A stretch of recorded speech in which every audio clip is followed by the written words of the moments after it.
buenos días con todos. Hoy vamos a hablar acerca de la audición y el equilibrio. Vamos a ver fisiología de la audición y del equilibrio. Así que bien, para comenzar vamos a hacer un recuento de la anatomía del oído, pero primero vamos a hablar de ciertas generalidades. Para comenzar, la audición es uno de los sentidos especiales que tenemos nosotros los animales. Y la audición no es más de la percepción de ciertos sonidos. ¿Y los sonidos qué son entonces? Son ondas vibratorias que nosotros representamos y podemos escuchar. Así que bien, este sonido, al igual que nosotros podemos hacer con, por ejemplo, figuras geométricas, podemos medir su longitud. El sonido también puede ser medido a forma de frecuencia. Estas frecuencias para nosotros los humanos está entre 20 y 20.000 hercios. La frecuencia por lo general se mide en hercios. Serían sus siglas Hz o Hertz en inglés. Pero también se puede medir el sonido en ciclos por segundo. Un Hertz, un ciclo por segundo. Así que bien. Por otra parte, la intensidad del sonido, mejor dicho, qué tan alto o qué tan bajo escuchamos este sonido, se mide en decibeles. La OMS, la Organización Mundial de la Salud, recomienda que no pasemos de más de 55 decibeles. Porque si estamos constantemente expuestos a una intensidad mayor de 55 decibeles, estamos propensos a padecer de hipoacusia, que es de no poder escuchar muy bien los sonidos. Así que bien, este sonido, como ya sabemos, se mueve, va a estar rebotando en el espacio. Entonces podemos decir que se mueve en el aire e inclusive también en el agua. Pero lo importante es que se mueve en el aire. Es por lo que podemos escuchar. Y así que bien. Entonces empezamos con esto, a hablar acerca de la anatomía del oído. Un poco, ¿no? Recapitulando, nada muy profundo. Tenemos que el oído va a estar dividido en 3 segmentos. Un oído externo, un oído medio y un oído interno. Aquí en esta imagen podemos observar de diferentes colores las 3 partes del oído, ¿no? Más amarillo está el oído externo, de azul el oído medio, y aquí parece un color rojo el oído interno. Hablando del oído externo, vamos a tener que se va a componer de 3 partes, podemos decir, ¿no? Un pabellón auricular, o lo que nosotros conocemos como oreja, la cual va a tener esta porción inferior que se conoce como lóbulo y la superior que se conoce como hélix, y va a estar compuesto de cartílago de tipo elástico. Es por eso que nosotros lo podemos mover, si nos tocamos el oído lo podemos mover, es porque se compone de cartílago. Después la otra parte que tenemos del oído externo es el conducto auditivo externo o meato acústico externo. De allí tenemos la membrana timpánica o lo que nosotros conocemos como tímpano. Estas 3 partes corresponden al oído externo. Después tenemos al oído medio. El oído medio que se va a componer de ciertas estructuras. Primero mencionar que encontramos esta trompa auditiva o la trompa de Eustaquio, la cual va a ser la encargada de conectar la nasofaringe, específicamente las coanas, con el oído medio. Por lo que si tenemos algún tipo de infección como faringitis, se puede pasar al oído medio por la trompa auditiva o la trompa de Eustaquio y causar algún tipo de otitis media. Por eso hay que tener cuidado con eso. De allí, ¿qué vamos a encontrar en el oído medio? Vamos a encontrar ciertos huesos y ciertos músculos también. De los huesos vamos a tener el martillo, que va a estar en relación con el tímpano. Después tenemos el yunque y el estribo o el estapedio.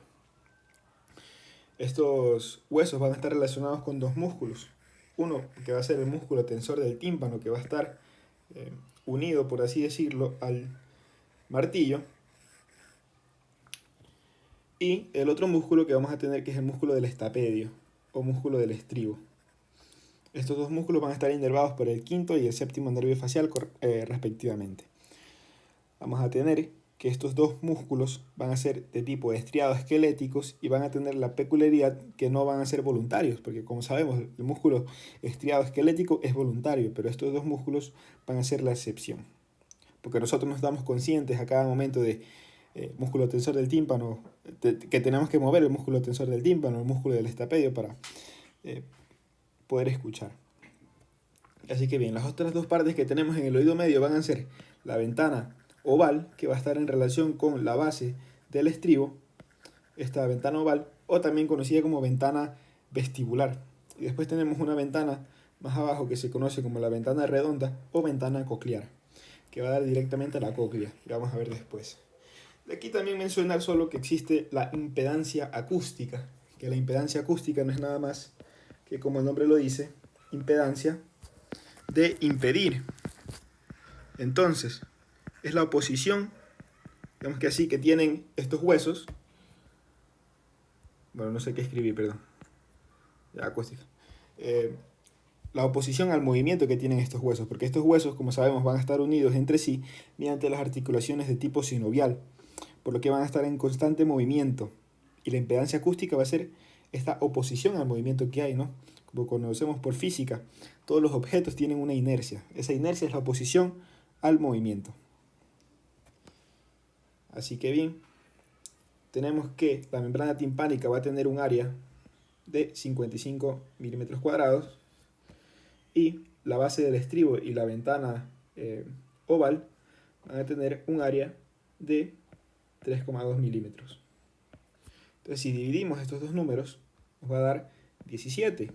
Y 17 quiere decir que la membrana timpánica va a ser 17 veces mayor que la ventana oval. Esto es con relación con la impedancia acústica. O sea, va a evitar el movimiento, va a estar relacionado con el reflejo timpánico, para así proteger al oído como tal. Eso ya lo pueden ir a profundizar. Así que bien, solo para mencionarlo también. Y después, por último, pero no menos importante, tenemos al oído interno, el cual va a estar compuesto de un laberinto óseo que va a contener en sí perilinfa, un líquido que se conoce como perilinfa, que va a ser similar al líquido cerebroespinal o líquido cefalorraquídeo. Y vamos a tener también un laberinto membranoso, que este laberinto va a tener en sí, en cambio, va a tener endolinfa. Esta endolinfa va a ser rica en potasio. Eso ya vamos a ver por qué después. Así que bien, tenemos aquí parte de lo que viene siendo la cóclea, que como sabemos está enrollada en espiral. Esta parte central es la colúmela y la rampa vestibular y rampa timpánica van a ir enrollándose alrededor de la colúmela. Y aquí también podemos observar ciertos ganglios espirales que van a ser ganglios que va a dar el nervio coclear. Ya vamos a ver también después específicamente. Mencionar también que la parte central vamos a tener el vestíbulo, y vamos a tener el saco o sáculo, el utrículo, ciertos ensanchamientos que tienen los conductos semicirculares que se conocen como ampollas. Tenemos los conductos semicirculares como tal, que son tres: uno superior o anterior, uno posterior y uno externo, horizontal o lateral. Aquí podemos observar la ventana redonda o ventana coclear, y aquí la base del estapedio y donde debería estar la ventana redonda. No, perdón, esta sería la ventana oval y acá abajo la ventana redonda. La redonda es la coclear y la oval es la vestibular. Ok, aquí si hacemos un corte a este nivel más o menos, vamos a observar lo siguiente. Un corte a la cóclea, que es lo que nos interesa ahora. Vamos a observar tres espacios, una parte intermedia y un nervio como tal. Empezando con la parte de arriba, vamos a tener que esta sería la rampa vestibular. La rampa vestibular junto con la rampa esta sería la rampa timpánica, va a contener un líquido, que es la perilinfa. Y esta perilinfa, como es igual al líquido cerebroespinal, al líquido cefalorraquídeo, va a ser alto en sodio y bajo en potasio. A diferencia de esta rampa intermedia o conducto coclear, el cual va a contener endolinfa. Y esta endolinfa va a ser rica en potasio y baja en sodio. Vamos a ver por qué nos va a servir de que sea rica en potasio. Entre la rampa vestibular y en el conducto coclear vamos a encontrar una membrana que se conoce como la membrana vestibular o membrana de... Bueno, no recuerdo el epónimo, pero creo que es Reisen, membrana de Reisen. Membrana de Reisen o membrana vestibular. Y entre el conducto coclear y la rampa timpánica vamos a tener la membrana basal. La membrana basal va a ser el lugar donde va a estar descansando lo que se conoce como órgano de Corti. Ya vamos a ver más adelante, o justo ahora, ¿no? Hacemos un zoom a este nivel y vamos a observar lo siguiente. Tenemos el órgano de Corti. Acá arriba estaría el conducto coclear, acá tendríamos la rampa timpánica, aquí tendríamos la membrana basal y podemos observar a este nivel diversos tipos de células. Aquí tenemos esta es la membrana tectorial. Tenemos las células de este color más o menos amarillo, que van a ser las células sustentaculares, las cuales hay de diversos tipos, creo que son 5 más o menos, pero no los vamos a mencionar, eso ya queda para estudio propio, estos 5 tipos de células. Solo nos quedamos con que son sustentaculares, le van a dar sostén a las células ciliadas, que las células ciliadas son de dos tipos, externas, estas de aquí que están a número de 3, e internas, que es solo un tipo de célula ciliada. Y estas células ciliadas van a tener en la parte más superior cilios. Estos cilios se conocen como esterocilios, los que van a estar anclados directamente a la membrana tectorial y van a ayudar al movimiento. Así que bien. Bueno, de estas células ciliadas también, como ya sabemos, son mecanorreceptores, por lo que van a... Bueno, son receptores, iba a decir que son receptores, específicamente mecanorreceptores. Así que bien. Ahora sí, pasamos a ver la fisiología de la audición como tal. Tenemos que el sonido va a viajar desde el oído, el pabellón auricular, por el conducto auditivo externo, llega y golpea la membrana timpánica. Una vez que golpea la membrana timpánica, esta energía que venía como energía eólica, porque venía del sonido, del aire, se va a transformar en energía mecánica por el movimiento de los huesecillos del oído, que se conocen también como osículos. Una vez que se mueven hacia adelante y hacia atrás estos huesos, esta energía mecánica llega por la ventana oval o ventana vestibular directamente a la rampa vestibular, y aquí encontramos un líquido que se conoce como perilinfa, y aquí esta energía mecánica se transforma en energía hidráulica porque es líquido. Una vez que se empieza o pasa la energía hidráulica a la rampa vestibular, esta va a ir golpeando la membrana vestibular o membrana de Reisen directamente al conducto coclear, produciendo que se mueva el conducto coclear y va a mover el líquido que tiene dentro. El conducto coclear, si recordamos, tiene endolinfa. Aquí ya lo vimos, endolinfa. Entonces, mueve asimismo el órgano de Corti, y este órgano de Corti va a golpear a la membrana basal y se va a pasar por esta que sería la rampa timpánica y llegar directamente a la ventana redonda o ventana coclear. Así va a propagar el sonido. Así que bien, ¿qué es lo que ocurre internamente como tal? Ya lo vamos a ver ahora. Pueden ocurrir dos cosas cuando llega el sonido, ¿no? Estas células ciliadas pueden moverse para arriba o moverse para abajo. Si se mueven hacia arriba, lo que van a producir va a ser que la membrana tectorial se mueva hacia adelante. Se mueve hacia adelante, lo que va a producir que el líquido que encontramos acá ingrese. Y una vez que ingresa, lo que va a pasar es que, como sabemos que es endolinfa, rica en potasio, este potasio ingresa a la célula y lo que va a provocar es una despolarización. Bueno, sí, provoca la despolarización, la hace más positiva. Una vez que la hace más positiva, se activan los canales de calcio regulados por voltaje y va a producir que las vesículas que se encuentran dentro de las células que van a contener un neurotransmisor que va a ser el glutamato se libere, excitando o produciendo el potencial nervioso que va a dirigirse mediante el ganglio espiral o ganglio coclear hacia los núcleos del tronco encefálico que vamos a ver al final del video.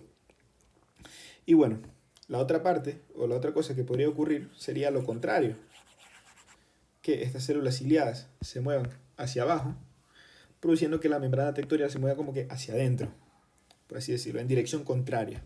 ¿Esto qué va a producir? Va a producir el cierre de los canales de potasio, se van a cerrar, y obviamente los canales de calcio rebotados por voltaje van a disminuir y la liberación de las vesículas con el glutamato va a disminuir, produciendo una hiperpolarización y una repolarización. Bueno, sería primero una repolarización y después la hiperpolarización.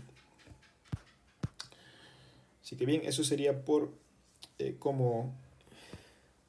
la fisiología de la audición. Al final ya vamos a retomar las vías de asociación que van a tener, cómo vamos a ser conscientes del sonido, cuando hablemos de la fisiología del equilibrio. Y bueno, ya para terminar vamos a revisar la fisiología del equilibrio. Entonces, si recordamos, la fisiología del equilibrio se va a basar dentro del aparato vestibular. Este aparato vestibular se va a encontrar asimismo dentro del laberinto membranoso que se encuentra en el oído interno. Este aparato vestibular va a estar compuesto de tres estructuras, ya las mencioné al principio también: los conductos semicirculares, los utrículos y los sáculos. ¿Okay? Dentro de los utrículos y sáculos vamos a tener, aquí la imagen de arriba a la izquierda, una estructura que se conoce como mácula. Esta mácula va a estar compuesta por una membrana otolítica, asimismo células sustentaculares y los mecanorreceptores del equilibrio, que van a ser las células ciliadas, que van a tener en su región más apical, más superior, los cilios, esterocilios, y el cilio más grande se conoce como kinetocilio. Ok, y estos van a tener ciertos ramos aferentes y eferentes que van a salir como el ramo vestibular del nervio vestíbulo-coclear. Así que bien. Esto es lo mismo como ya revisamos ahora aquí recién del órgano de Corti, que un movimiento como que a favor, hacia adelante, de esta membrana otolítica que tiene por dentro en sí otolitos, que estos otolitos son cristales de calcio, van a producir la despolarización, ¿no? Sería la entrada de potasio, se despolariza la membrana, se activan los canales de calcio regulados por voltaje y se liberan los neurotransmisores, que sería el glutamato, que están encerrados en vesículas. Y esto está relacionado, estos utrículos y sáculos, o mejor dicho, las máculas, van a estar relacionados con el movimiento de la cabeza. Aquí tenemos, estando en un periodo, por así decirlo, de equilibrio estático y la mácula se mantiene intacta. Pero si movemos la cabeza hacia adelante o hacia atrás, se produce la despolarización y se envía el impulso nervioso por la vía del equilibrio, ¿no? Ya lo vamos a ver después. Y aquí del lado derecho está, a nivel de los conductos semicirculares, que si recordamos tiene un ensanchamiento a este nivel que se conoce como ampolla. Esta ampolla es lo que observamos acá. Aquí tendríamos el conducto a este nivel, viene, se ensancha, esto es la ampolla, y aquí tenemos esto que se conoce como cúpula, que al igual que la membrana autolítica es igual que la endolinfa. Endolinfa es rica en potasio. Y asimismo tenemos la cresta, que es donde están las células de sostén, células ciliadas, con los esterocilios y los kinetocilios. Y esta cúpula, si movemos la cabeza hacia la derecha o a la izquierda, se va a mover hacia adelante o hacia atrás y puede producir una despolarización o una hiperpolarización, dependiendo, ¿no? Entonces aquí abajo tenemos la cabeza normal, toda esta ampolla está normal, y si empezamos a mover la cabeza de derecha a izquierda, se empieza a mover y a transmitir el impulso nervioso. Así que bien, como último, las vías de asociación, empezando con la de la audición primero. Acá está la cóclea, llega por el impulso nervioso por el nervio coclear y se dirige hacia los núcleos cocleares del tronco encefálico, que son dos, núcleo coclear dorsal y núcleo coclear ventral, y de allí van a establecer sinapsis con el núcleo olivar superior, que se encuentra a nivel del puente. Ya sea que puedan decusar o ascender ipsilateralmente, pero van a establecer sinapsis con el núcleo olivar superior, que está en el puente. De aquí van a emitir ramos hacia los colículos inferiores. Ya vimos en generalidades del sistema nervioso que los colículos inferiores están relacionados con la vía auditiva. De allí van a emitir ciertos ramos que van a pasar por el brazo del colículo inferior y van a llegar al cuerpo geniculado medial, que ya vimos también cuando hablamos de generalidades que van a estar relacionados con la audición, el cuerpo geniculado medial, los cuerpos geniculados mediales. Y de allí por último va a emitir fibras hacia el giro temporal superior, que se encuentra obviamente en el lóbulo temporal, específicamente al área auditiva primaria y área auditiva secundaria, que correspondería a el área 41 de Brodmann, la auditiva primaria, y el área 42 de Brodmann al área auditiva secundaria. Eso por la vía de la audición. Ahí es donde hacemos conscientes los sonidos. Y por otra parte, la vía vestibular del equilibrio viene de los ganglios vestigulares, el ganglio de Scarpa, que se encuentra en el ramo vestibular del nervio vestíbulo coclear. De ahí establece sinapsis a nivel del puente en los núcleos vestibular superior, inferior, medial y lateral, y de ahí se va dirigiendo hacia el tálamo, y una vez que a medida que se va dirigiendo al tálamo va estableciendo sinapsis con ciertos núcleos de ciertos nervios craneales que están relacionados con lo que viene siendo el equilibrio. ¿Cuáles serían? Movimientos de la cabeza, movimientos de los ojos para saber dónde estamos ubicados en tiempo y espacio. Entonces establecería sinapsis con el 11º nervio craneal, que si recordamos es motor puro y va a estar inervando los músculos del cuello como el esternocleidomastoideo y el trapecio. Tenemos que también va a establecer sinapsis con el 6º nervio craneal, el abducens o el motor ocular externo, con el troclear, que nos ayuda con la mirada superior e inferior, y con el oculomotor. Esos 3 nervios craneales, porque los ojos son importantes para el equilibrio, ¿no? Tenemos que saber dónde estamos para podernos saber ubicar. Y de allí por último va a establecer sinapsis con el núcleo posterior del tálamo. Núcleo posterior del tálamo.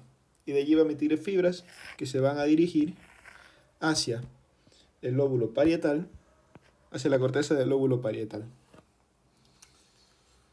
Así que bien, eso fue todo por fisiología de la audición y el equilibrio. Espero me haya hecho entender y muchas gracias.